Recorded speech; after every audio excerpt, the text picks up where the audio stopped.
columna. Pues bien, aplicada esta carga, los materiales que constituyen a la columna reaccionan. Reacciona el hormigón y reaccionan las barras de acero. Pues se supone que esta columna es de hormigón armado. Por lo tanto, P sub N para nosotros es la solicitación actuante. Pues bien, aquí va inmediatamente las solicitaciones resistentes. Pero antes de ello, en toda columna de sección rectangular, debemos definir dos planos principales de inercia. Ahí está el plano principal de inercia XX y ahí va el otro plano principal de inercia. Que en el caso de columnas, estos planos principales de inercia representan los planos de pandeo. Los planos de pandeo. Entonces, continuando con lo que iba mencionando hace un momento, P sub N es la solicitación actuante y en una determinada sección de la columna aparecen las solicitaciones resistentes. Ahí el hormigón reacciona con tensiones de compresión que de manera genérica le llamo sigma C. Y también reaccionan las barras de acero. En este caso voy a asumir que esta columna lleva en total 3, 6, 10 barras de acero. Pues cada una de estas barras de acero reacciona con fuerzas ubicadas en el baricentro de cada barra. Entonces, ahí gráficamente estoy mostrando, arriba está la solicitación actuante y abajo estoy mostrando las solicitaciones resistentes. O sea, quienes se encargan de soportar a la carga que le llega a la columna. Bueno, los que se encargan de soportar es el hormigón, por un lado, con tensiones sigma C, y las barras de acero. Bien, prosiguiendo. Llamo F sub I, en términos genéricos, a la fuerza que aparece en una determinada barra. Bien, ahí está la sección transversal de la columna, con sus 10 barras. Y en cuanto a las dimensiones geométricas de una columna de sección rectangular, una sección rectangular tiene su base y tiene su altura. Pero aquí, en cuanto a las dimensiones geométricas, no es conveniente definir a las dimensiones geométricas como la base y la altura. No, lo haremos de la siguiente manera. Vamos a llamar H sub X a aquel lado de la sección transversal que es paralelo al plano de pandeo XX. El lado menor justamente es paralelo al plano de pandeo XX. Y luego llamaremos con H sub Y el otro lado que es paralelo al plano de pandeo y sub Y.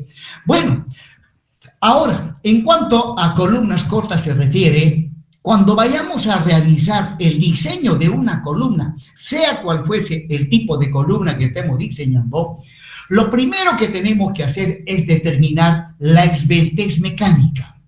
Esto para saber qué tipo de columna es la que voy a diseñar, ya que en cuanto a la tipología de columnas, desde el punto de vista de la esbeltez, hay columnas cortas, hay columnas medianamente esbeltas, hay columnas esbeltas y hay columnas muy esbeltas. Nosotros vamos a ver ahora el diseño de columnas cortas sometidas a compresión simple. Pues bien, con respecto a la esbeltez mecánica, ¿no? En el caso de columnas cortas, repito, columnas cortas, la esbeltez mecánica tiene que ser menor o igual a 34 menos 12 por M1 sobre M2 y máximo la esbeltez mecánica puede llegar a 40. Pues bien, más adelante les explicaré qué es M1, M2. En este caso, como la solicitación actuante es un esfuerzo normal P sub N y no hay momentos, los momentos son nulos, entonces en columnas cortas sometidas a compresión simple, como no hay momento, entonces la esbeltez mecánica tiene que ser menor o igual a 34. Este es el parámetro geométrico que vamos a analizar en el ejemplo que vamos a ver a continuación. Tenemos que calcular su esbeltez mecánica y verificar que sea menor o igual a 34. Bien, prosiguiendo. Respecto es mecánica, ¿no? Es, en términos generales, ustedes lo han visto en resistencia y materiales, es la longitud de pandeo dividido entre el radio de giro. Y la longitud de pandeo es el producto de un coeficiente llamado coeficiente de pandeo por la luz de cálculo de la columna. El radio de giro es el momento de inercia, la raíz del momento de inercia dividido el área de la sección transversal de la columna. En este caso, como mi columna es rectangular, de sección rectangular, tengo que analizar para el plano de pandeo en donde la sección transversal es más débil. O sea, tengo que analizar en la dirección en donde el momento de inercia es de menor magnitud.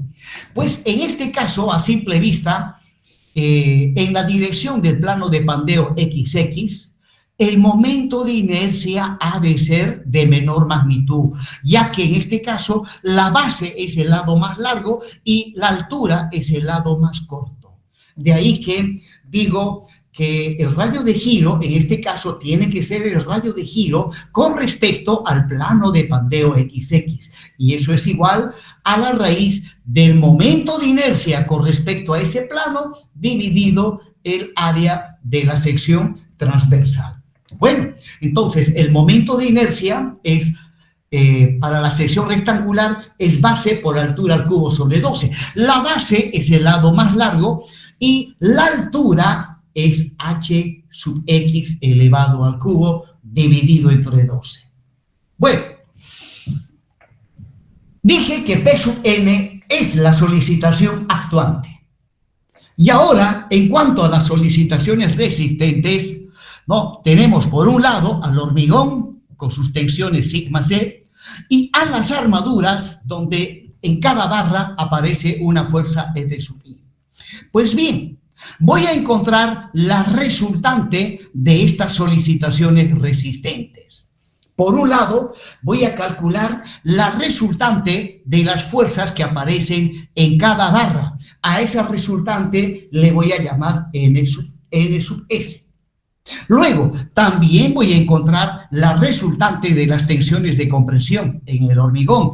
A esa resultante le voy a llamar N sub C. Y ahora, en base a la figura que está a la derecha, yo puedo plantearme la quinta hipótesis del método, que dice que tiene que haber equilibrio estático entre la solicitación actuante y las solicitaciones resistentes. Pero antes de ello, encontremos estas resultantes N sub S y N sub C. Pues bien, la fuerza que aparece en cada barra es igual a la tensión en esa barra por el área de esa barra.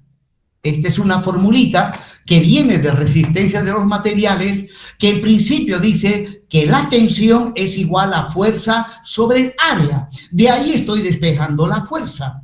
Por lo tanto, la fuerza es la tensión por el área y esta formulita se aplica a cualquiera de estas barras. Pero lo que yo quiero es la resultante de estas fuerzas. Por lo tanto, la resultante ha de ser la sumatoria de cada una de las fuerzas que aparecen en las barras de la columna. Y esta sumatoria tiene que ser desde igual a 1 hasta 10, porque en total son 10 barras. Entonces, F sub i, reemplazando F sub i, es igual a la tensión sigma SI por el área de la barra A sub SI. Bien, ahora, cuando la columna entra en colapso, o sea, cuando la columna llega al estado límite último por aplastamiento del hormigón, ¿no? La hipótesis número 2 dice que en el momento de la rotura, la deformación del hormigón y del acero llega al 2 por 1000. O sea, debido al aplastamiento, se llega a una deformación del 2 por 1000 y la columna entra en colapso, principalmente debido al aplastamiento del hormigón. Pues bien, si con esta información de las deformaciones me voy a la hipótesis número 4, Me voy a la hipótesis número 4, ¿ya? Entonces, significa que esa deformación es igual a la deformación de fluencia del acero y por lo tanto la tensión del acero es igual a la tensión de fluencia del acero. Pues, entonces, sigma SI en la sumatoria es igual a la tensión de fluencia del acero. Por lo tanto, N sub S ha de ser igual a la sumatoria de la tensión de fluencia del acero por el área de las barras que constituyen a la columna. Pues bien, de esa sumatoria inmediatamente saco F sub Y porque ya es una constante y luego finalmente desarrollando esta sumatoria voy a tener, ¿no? Determino el área total que es la sumatoria de las áreas correspondientes a cada barra. O sea, N sub S, en definitiva, es F sub Y por el área total de las barras de acero. Y de esa manera habré determinado la resultante correspondiente a las armaduras, que es una de las solicitaciones resistentes. Prosiguiendo. Ahora determinemos la magnitud de la otra solicitación resistente, la que le corresponde al hormigón. Bueno, con respecto al hormigón, también puedo aplicar esta formulita que dice que la fuerza resultante es la tensión por el área. Esta fórmula viene de resistencia en materiales, donde la tensión es igual a fuerza sobre el área. De ahí despejo la fuerza. En este caso, la fuerza es la resultante de las tensiones de compresión en el hormigón, que es igual a la tensión del hormigón por el área de la sección transversal. Bueno, y nuevamente, en el estado límite último por aplastamiento del hormigón, sabemos que en compresión simple la deformación última es 2 por 1000. Por lo tanto, si con esta información me voy a la hipótesis número 3 del método, entonces ahí observaremos que la tensión es 0,85 de Fc'. Pues bien, reemplazando esta información en la fórmula de arriba, voy a tener N sub C, 0,85 de Fc' por el área del hormigón, de la sección transversal, ¿no? En este caso, el área de la sección transversal correspondiente al hormigón, ya, primeramente calculo el área de la sección bruta, que es simplemente H sub X por H sub Y. Luego, el área del hormigón es el área bruta, o sea, el área total. A esta área total le tengo que restar, ¿ya?, el área correspondiente a las armaduras. Y de esa manera, llego al área neta de hormigón, que justamente es el área que interviene en el cálculo de la solicitación resistente N sub C. Bueno, por lo tanto, en definitiva, N sub C ha de ser 0,85 Fc' y entre paréntesis A sub C, que es igual a sub G menos A sub ST. Luego, inmediatamente nos planteamos la quinta hipótesis, que dice que tiene que haber equilibrio estático entre la solicitación actuante y las solicitaciones resistentes. En este caso, sumatoria de fuerzas en Y tiene que ser igual a 0. Y ahí va, P sub N igual a N sub C más N sub S. ¿Bien? Reemplazando en esta fórmula las expresiones que hemos encontrado para N sub C y N sub S, vamos a llegar a eso. O sea, en definitiva, P sub N, ¿no?, es igual a esta expresión donde, según la norma ACI, P sub N representa la capacidad resistente nominal de la columna a compresión simple. Observen que la capacidad resistente nominal de la columna depende de la resistencia del hormigón, depende de la armadura, depende de la tensión de fluencia del acero. Por lo tanto, cuanto mayor armadura, coloquemos en la columna, cuanto mayor sea la resistencia del hormigón, mayor ha de ser P sub n, o sea, mayor ha de ser la capacidad resistente de la columna. Bien, sin embargo, ahí no termina la historia. Dice la ACI, y todas las normas están en ese camino, dice que tenemos que tomar en cuenta los defectos de construcción. Y para tomar los defectos de construcción, a esta fórmula le tenemos que afectar por un coeficiente de ponderación phi, por un lado.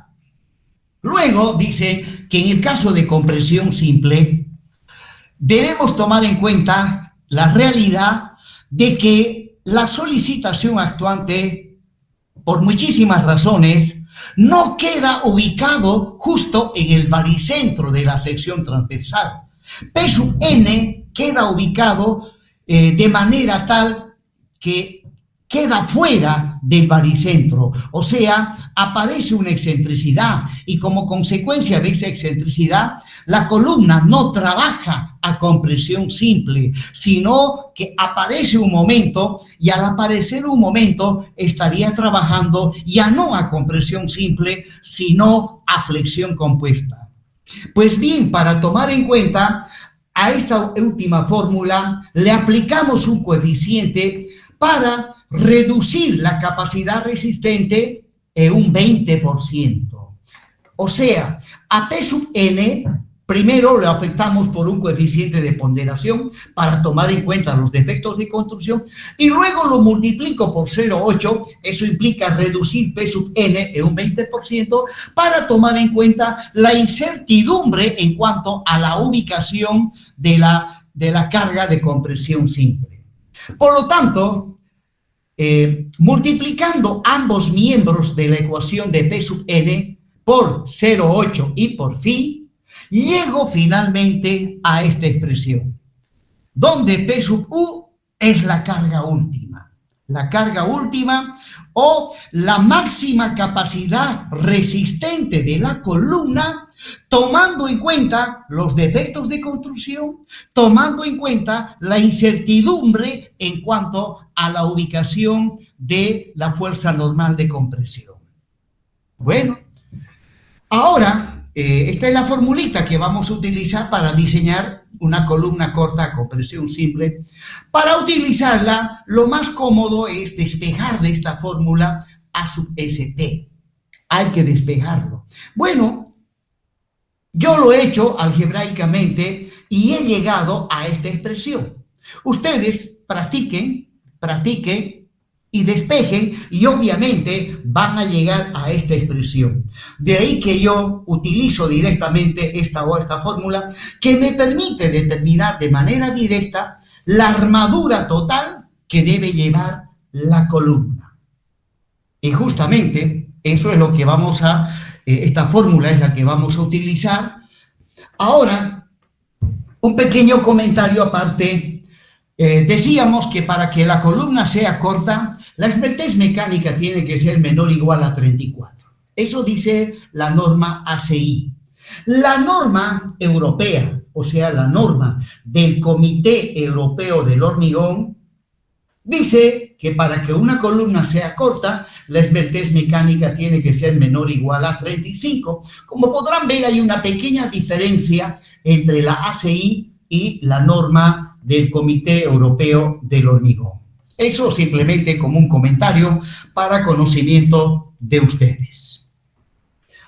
Bueno, hay otra expresión ahí donde la norma europea dice, para simplificar esto de la esbeltez mecánica, dice, es más cómodo trabajar con la esbeltez geométrica. Y evidentemente, es más sencillo trabajar con la esbeltez geométrica porque así me evito de estar calculando momento de inercia, radio de giro, ¿no? Pero eso lo hace la norma europea. La ACI no trabaja de esa manera. Bien, jóvenes, entonces esto lo vamos a dejar para de último. Y ahora nos vamos directamente a presentarles el ejemplo de aplicación. El ejemplo de aplicación, que esto lo voy a hacer directamente a mano.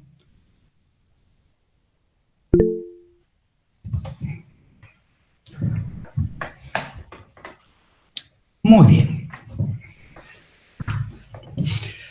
El ejemplo que voy a mostrarles a continuación es el cálculo de prediseño, de una columna de una edificación de 6 pisos, el cual lo voy a mostrar a continuación. Ahí está.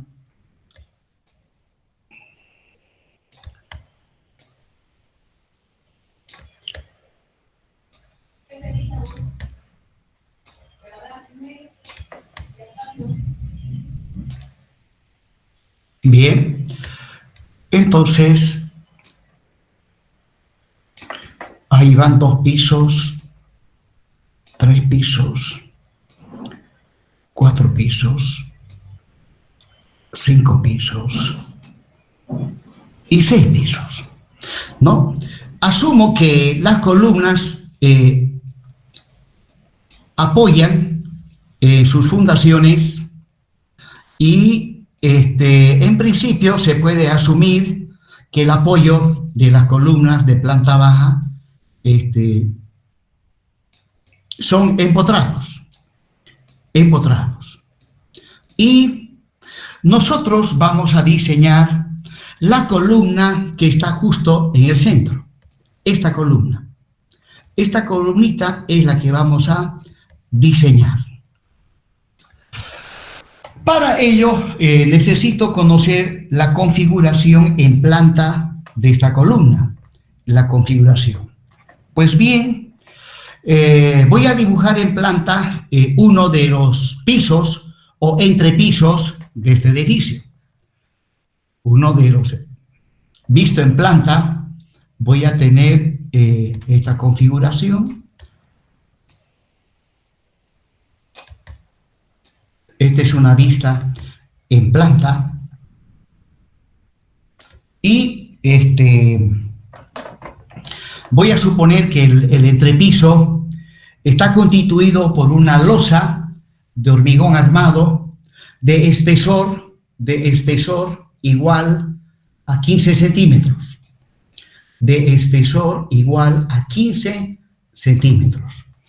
Para que tenga una idea del entrepiso que voy a diseñar, acá les muestro un gráfico de diferentes tipos de losas o entrepisos. El que estoy abordando en este caso para el ejemplo es el que va identificado con el número 2. Como verán, el entrepiso es una placa, es una losa de espesor uniforme, todo de hormigón armado. Y como pueden ver, esta placa, esta losa, apoya directamente sobre las columnas. La característica de este tipo de estructuras es que no llevan vigas. Pueden ver claramente ustedes que no llevan vigas. Les comento que este tipo de entrepiso es uno de los más económicos, pero obviamente tiene limitaciones en cuanto a la distancia entre columnas. Tiene limitaciones. Pues todos esos detalles ustedes lo van a ver en la materia de SIC 210. Pues, entonces, esta es la losa que voy a abordar como entrepiso. Y bueno, en cuanto a las columnas, por simplicidad, voy a asumir que la columna es de sección rectangular. La columna es de sección cuadrada. ¿Ya? Voy a asumir que la columna es de sección cuadrada. La columna que vamos a diseñar es de sección... No me sale bien esto ya. Esta es nuestra columna a diseñar. Y de sección cuadrada. Dibujo aquí la sección transversal de la columna.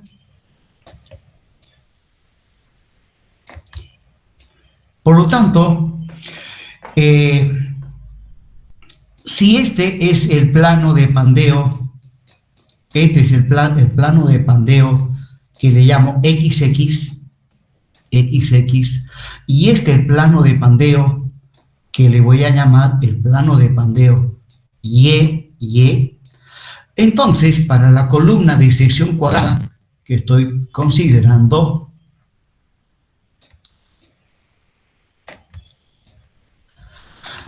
a este lado lo identifico con H sub X, y a este otro lado lo voy a identificar con H sub Y. H sub Y es el lado de la sección paralelo al plano de pandeo Y. Bien, entonces H sub X, estoy adoptando, resulta que en una primera etapa del diseño, del prediseño, el ingeniero tiene que adoptar las dimensiones geométricas. Seguramente, en una primera etapa, esas dimensiones no van a ser las más óptimas. De ahí que generalmente el diseño se repite 1, 2, hasta 3 veces hasta optimizar el diseño. En este caso voy a asumir 30 centímetros, una columna de 30 por 30 centímetros, H sub X 30 centímetros y H sub Y también 30 centímetros. Pero la norma americana trabaja en milímetros. En tal sentido, esto será 300 milímetros, ¿no? Nos tenemos que habituar a esta nomenclatura y a esta manera de manejar las dimensiones de una columna. Repito, la norma americana trabaja en milímetros. Entonces, ahí tengo 300 milímetros. Ahora, en cuanto a la distribución de las columnas en el entrepiso, por un lado tenemos las columnas que están en las esquinas, las columnas esquineras. Como veremos más adelante, las columnas esquineras en cualquier edificio no trabajan a compresión simple, trabajan a compresión compuesta oblicua, o sea, les llega un normal más 2 momentos. Luego tenemos las columnas laterales. Aquí tengo una columna lateral, otra columnita lateral y otra columnita lateral. En total son 1, 2, 3, 4, 5 columnas. Luego estoy dibujando las columnas laterales. Y las columnas laterales trabajan a flexión compuesta o compresión compuesta, ya que a las columnas laterales, como solicitaciones actuantes, le llegan un normal de compresión más un momento, un solo momento le llega. En cambio, repito, a las columnas esquineras, además del normal a las columnas esquineras, le llega 2 momentos. Bueno, prosiguiendo, aquí otra columna lateral, estoy con las columnas laterales. Y ahora las columnas del centro. Aquí una columna del centro, otra columnita del centro. Resulta que las columnas del centro trabajan a compresión simple. Las columnas del centro, principalmente, el esfuerzo normal es la solicitación más importante.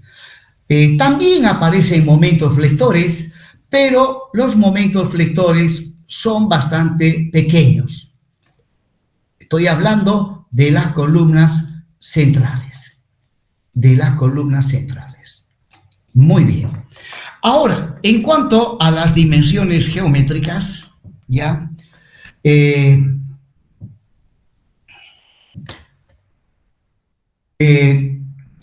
la distancia de eje a eje en el sentido vertical estas distancias, voy a tomar igual a 5 metros. 5 metros. Esto también es 5. Esto también es 5 y 5. En el otro sentido, del eje de esta columna, el eje de esta columna, del eje de esta columna, a esto y a esto. Ahí voy a considerar una distancia de 6 metros. Aquí voy a tener 6 metros, 6 metros, 6 metros y 6. Bien. Y ahora voy a diseñar justo la columna que está más al centro. Para ello necesito definir el área de influencia para esa columna.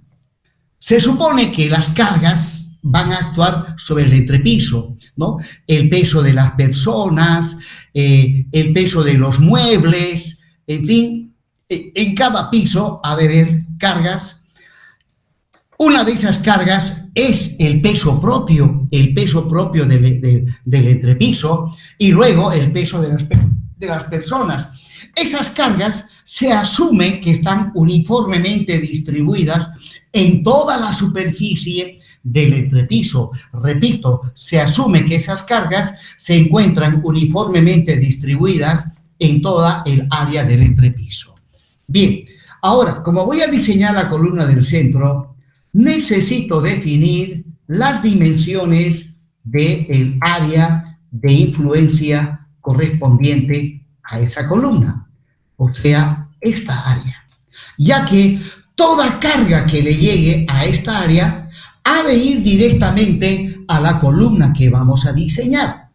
Ahora, según las dimensiones que estoy planteando, este lado ha de medir 5 metros y este otro lado ha de medir 6 metros. Esas son las dimensiones del área de influencia para esa columna.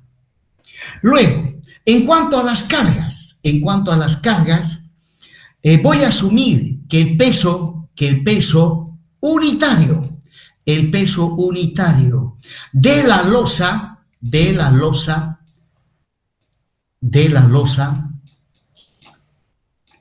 es de 460 kilopondios por metro cuadrado, ¿no? Estoy hablando de la losa o entrepiso, ¿no? De esta losa. Obviamente, esa carga de 460 no solamente es de la losa, sino de todos los elementos que van adheridos a la losa, como el mortero de nivelación, el piso, si colocan cielo falso, todo eso va incluido en la carga de 460 kilopondios metro cuadrado.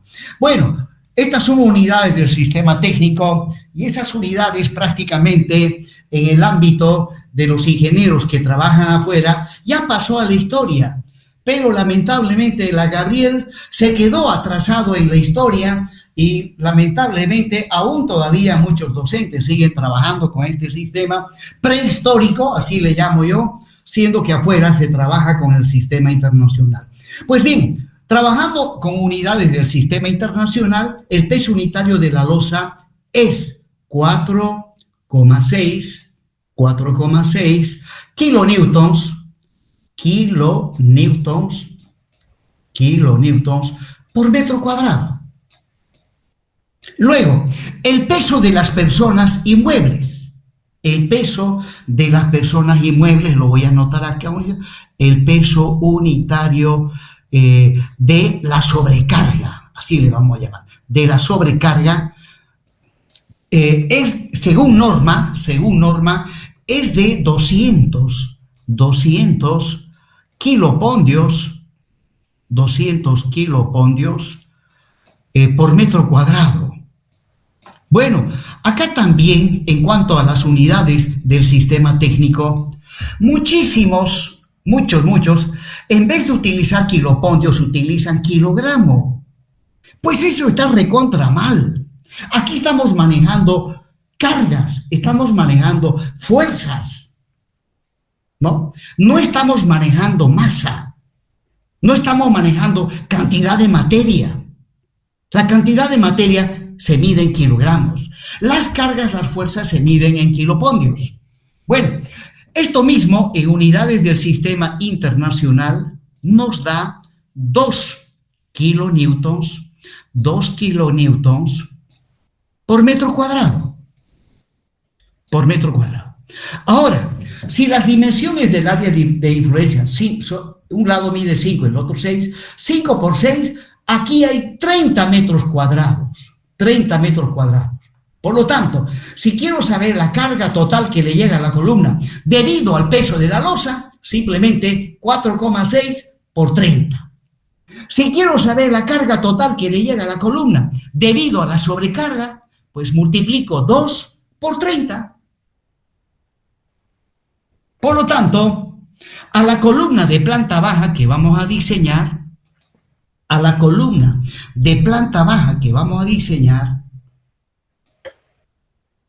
la cual se encuentra empotrada en su extremo inferior. ¿Y cómo se encuentra el extremo superior? Pues, como estoy haciendo un cálculo simplificado, las normas permiten asumir que se encuentra articulado. Y bueno, a esta columna le llega, por un lado,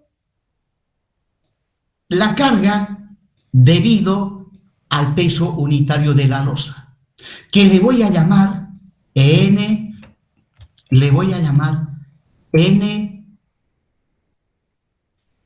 sub D. Le voy a llamar N sub D, la carga muerta. Luego, debido al peso de las personas y los muebles, le llega otra carga que le voy a llamar N sub L.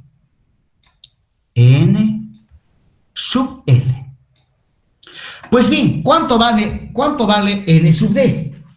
Ya le dije, tengo que multiplicar 4.6 por el área de la sección transversal, del área de influencia, 4,6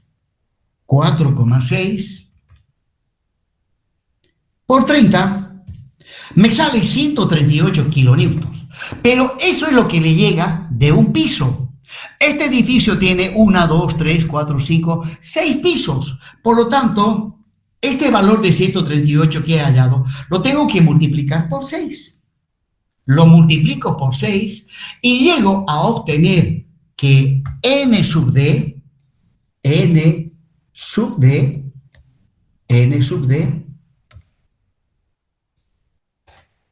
pero N sub D me sale 828. 828, eso me sale kilonewtons, ¿no? 4,6 nuevamente por 30, por 6, que son 6 pisos, 828 kilonewtons. ¿Y cuánto es N sub L? La carga normal que le llega a la columna debido al peso de las personas y los muebles en cada piso. Bien, 2 multiplicado por el área de influencia, que es 30, me sale 60 kilonewtons en este piso. Son 6 pisos, eso lo multiplico por 6 y me sale 360 kilonewtons. Listo, señores. Ahora, las cargas que he determinado son las cargas de servicio. Las cargas de servicio, o sea, las cargas que se han de presentar, las cargas máximas que se han de presentar cuando el edificio ya esté construido y obviamente bajo estas cargas la columna tiene que estar en condiciones excelentes de seguridad, de resistencia y de funcionalidad. Ahora, para el diseño, como estamos aplicando el método por resistencia o método de los estados límites últimos, necesito conocer la carga última, la carga que hace que esta columna entre en colapso. Pues bien, voy a dibujar a un ladito la columna que, como es una columna de planta baja y su extremo inferior apoya directamente en el cimiento, entonces ahí por ese motivo se considera empotrado y arriba articulado. Y bueno, dije que necesito conocer la carga última, o sea, lo que la norma americana le llama el P sub U, la carga última. Pues bien, lo voy a hacer aquí a un ladito. En este caso, para calcular la carga última, utilizo una de las combinaciones de carga de la ACI. La ACI presenta 7 combinaciones de carga, ¿no? La segunda combinación de carga, de las 7, la segunda dice, PU es 1,2 de el N sub D, del N sub D, más 1,6 de el N sub L, del N sub L. Pues bien, ¿cuánto me daría esto? Hagamos operaciones. Aquí tengo N sub D y aquí está N sub L. Entonces voy a tener 1.2 por 828 más 1.6 por 360. Y no es más. Aquí me sale 69,6 kilonewtons. Bueno, aquí debo hacerles una observación. Muchísimos alumnos ya han llegado al 8º semestre, están a un pasito de ser ingenieros, pero tienen la mala costumbre de no colocar unidades de medida. Se olvidan las unidades de medida. Pues yo voy a hacer lo que a mí me hizo un profesor. Donde se olvide una unidad de medida, va menos 10. Se olvidaron otro lugar, otros menos 10. Si en 10 lugares se olvida la unidad de medida, les garantizo que van a tener 0. Bien, entonces ya tengo la carga última sobre la columna que vamos a diseñar. Es una columna empotrada articulada. Esta es la carga última. P sub U.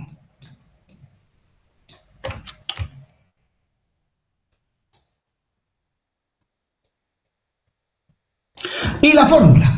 Para calcular la armadura, vimos que la formulita dice A sub S, el A sub S total, la armadura total, es igual a P sub U, P sub U, menos 0,8, multiplicado por phi, y multiplicado por phi, multiplicado por 0,85 de FC',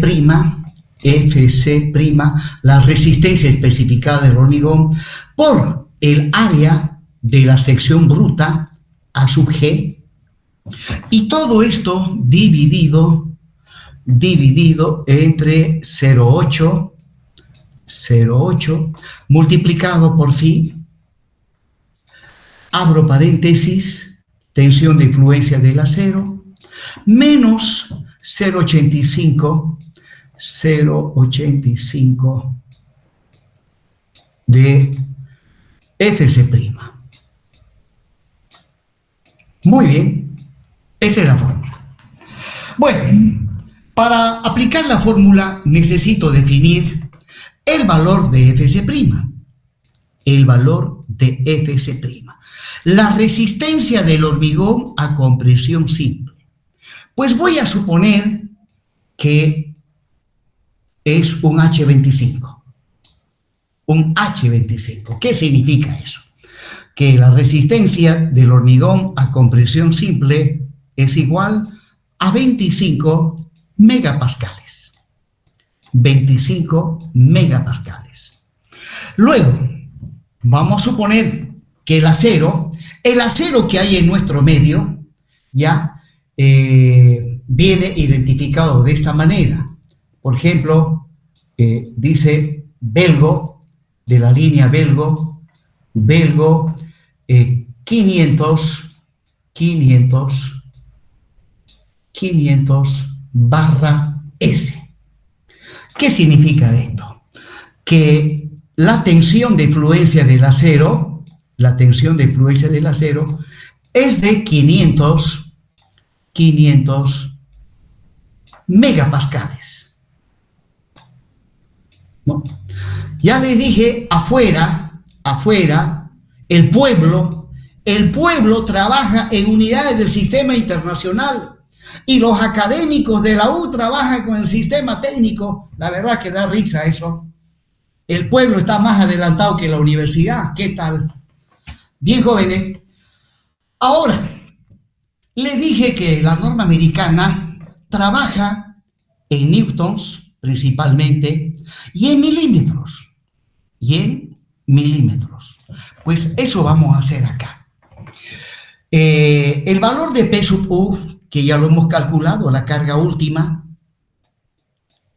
¿Cuánto es la carga última?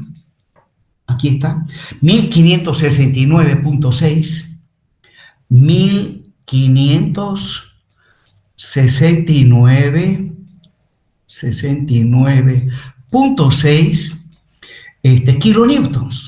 kilonewtons. Pero yo no voy a trabajar en la aplicación de esta fórmula, voy a trabajar en newtons. Por lo tanto, esto ha de ser igual, el P sub U, a 1,569. Y luego lo multiplico por 1000, va el 6 más 2 ceritos y no es más. Está en newton. Ya que un kilonewton es igual a 1000 newtons. Y en base a eso hago la conversión de unidad de medida.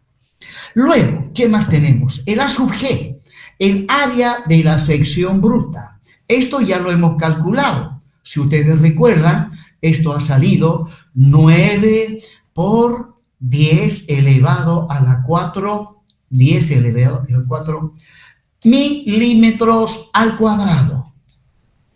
Luego, ¿qué más tenemos? La resistencia del hormigón, pues es 25 megapascales.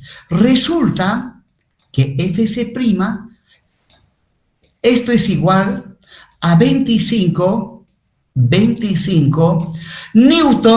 newton sobre milímetro al cuadrado. Resulta que un megapascal es lo mismo que un newton por milímetro cuadrado. Por lo tanto, aquí no hacemos ninguna conversión de unidad de medida. De manera similar, para la tensión de fluencia del acero, ¿ya? La tensión de fluencia del acero es 500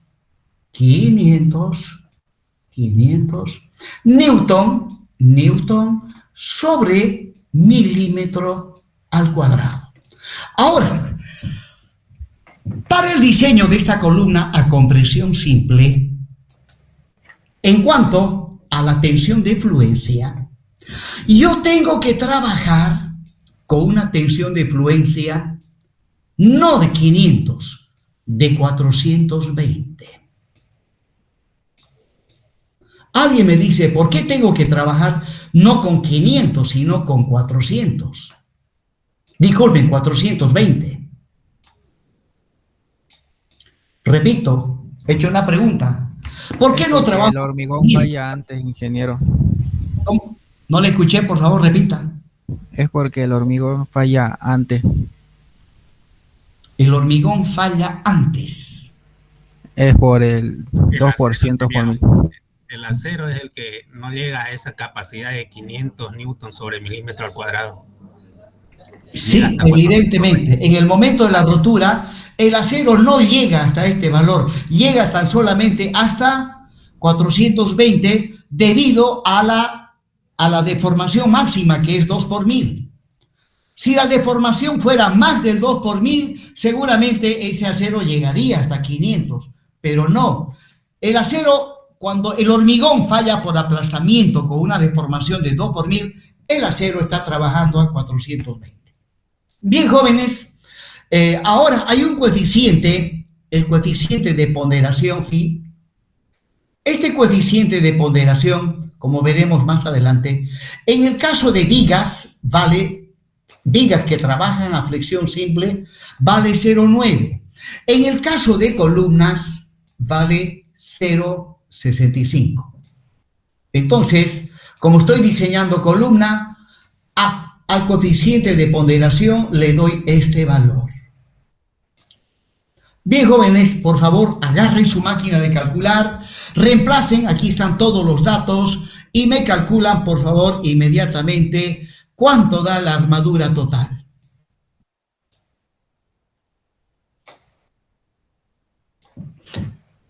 Desde luego, la armadura total ha de dar en milímetros al cuadrado.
Jóvenes, dejen de calcular, dejen de calcular.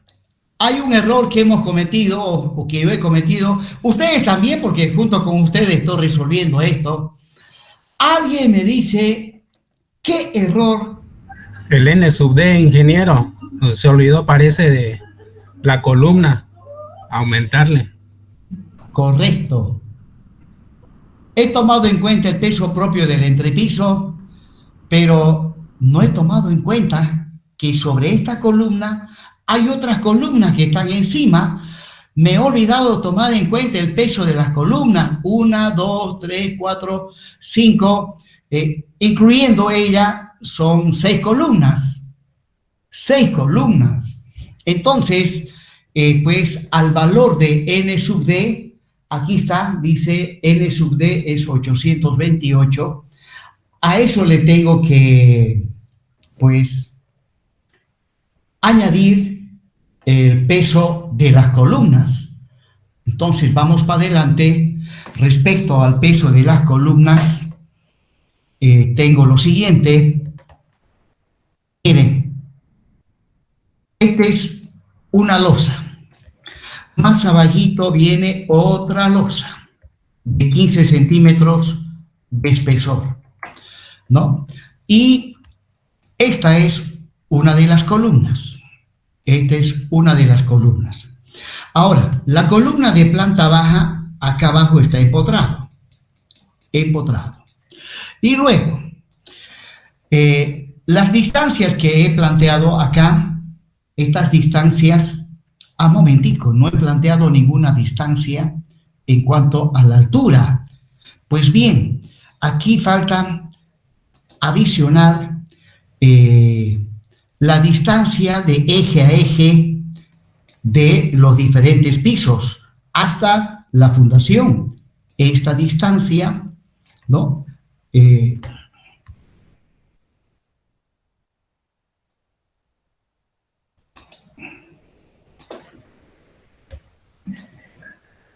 Hasta abajo, de acá, acá, de acá, acá, de acá, acá y acá. Voy a suponer que es 3 metros. 3 metros, 3 metros, 3, 3 y 3 y 3. Bien, ahora vamos para adelante. ¿Ya? Entonces, lo que yo he planteado es la distancia de eje a eje. El eje de esta losa al eje de esta losa y al apoyo empotrado. De aquí a aquí tengo 3 metros. De aquí a aquí también tengo 3 metros. 3 metros. Por lo tanto, la columna, ¿qué longitud tendrá? Sabiendo que la losa tiene un espesor de 0,15 metros o 15 centímetros, que es lo mismo. Esto tiene 0,15 metros. Esto también tiene 0,15 metros. Entonces, pues estas son distancias de eje a eje. Aquí tendría que restarle 0,15 y quedaría en 2,85. 2,85. Y para la columna que estoy analizando, esta distancia sería 3 menos la mitad de 0,15, o sea, 3 menos 0,075. Esto me da 2,925. Bien, entonces las columnas son de sección cuadrada, 0,30, 0,30 por 0,30, 0,30.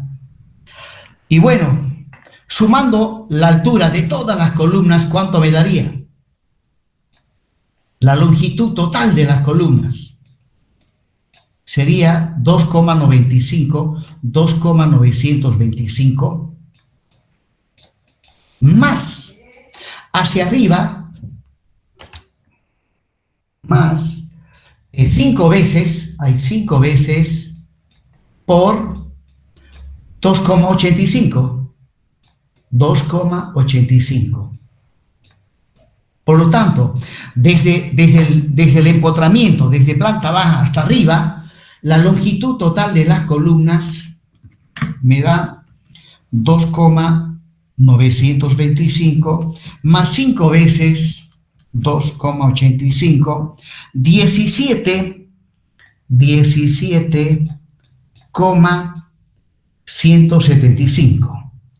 175 metros. Bien, ahora sí puedo calcular el peso total de la columna que le llega a la columna, el peso de la columna, el peso total ha de ser igual. El peso específico del hormigón armado, el peso específico del hormigón armado en unidades del sistema internacional es de 25 kilonewtons, 25 kilonewtons metro cúbico. Ese es el peso específico. Entonces, para encontrar el peso total de las columnas es 25, ¿no? Recuerden que peso específico es peso sobre volumen. Entonces, de aquí despejo el peso. Y el peso ha de ser igual a el peso específico multiplicado por el volumen. Ya tengo el peso específico, vale 25. Y el volumen total, bueno, la longitud total es 17.175, y eso multiplicado por 0,30 y por 0,30. 0,30 por otra vez 0,30. Y listo. Esto es el volumen. Ese es el volumen. Entonces, el peso total de la columna es 25 por 17.175 por 0,30 y por 0,30. Vale. 0,30 por 0,30.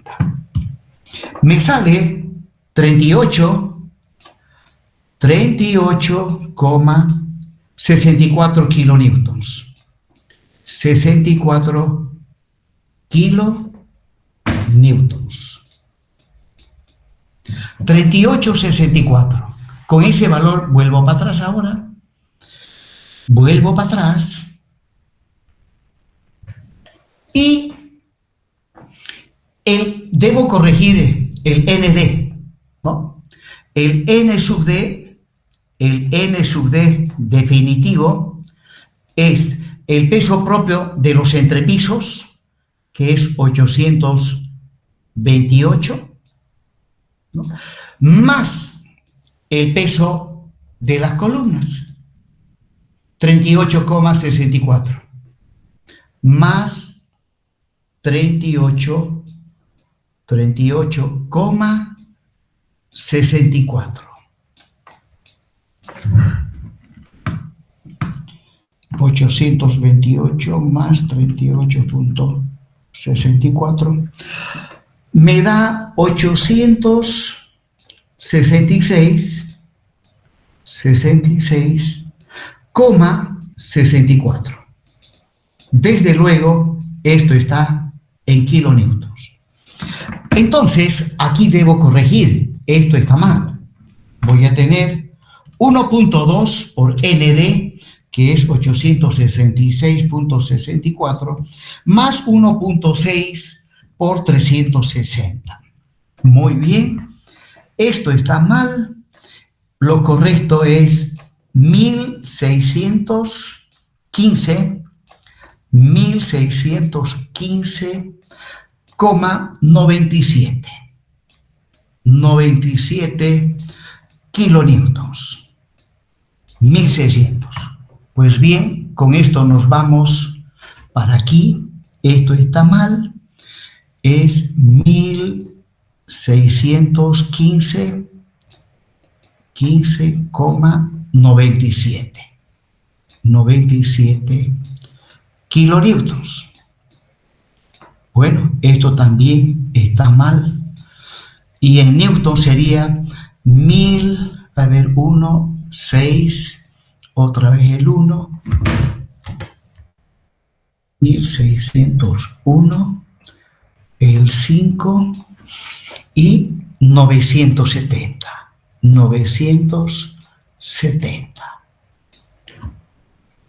Y listo. Entonces ahora hay que reemplazar. El peso U vale 1615,970 menos 0,8 por 0,65 por 0,85 por 25 por A sub G por 9,2 y listo. Pues bien, eso dividido entre 0,8 por 0,65 por 420 menos 0,85 por 25. Bien, jóvenes, a mí me sale 2.997,20 milímetros al cuadrado. El área total de las armaduras, 2.997,20 milímetros al cuadrado.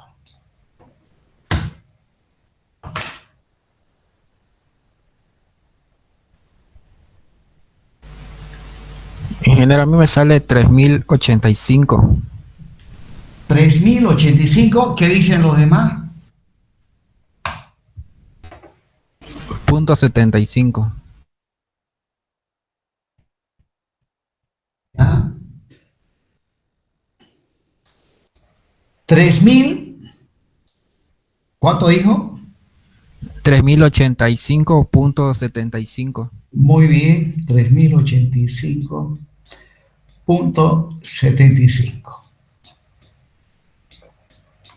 Listo, jóvenes, esta clase llega hasta aquí.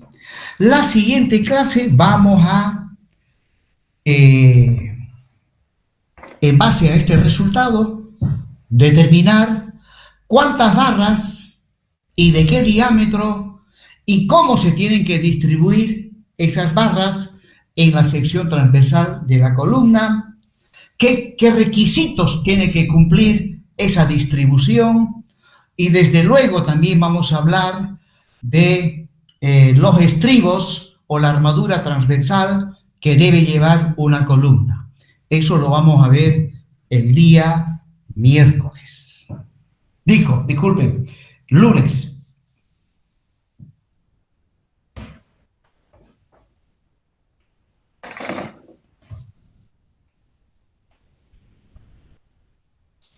Bien, jóvenes, con esto he concluido la clase de hoy. Proseguimos el día miércoles.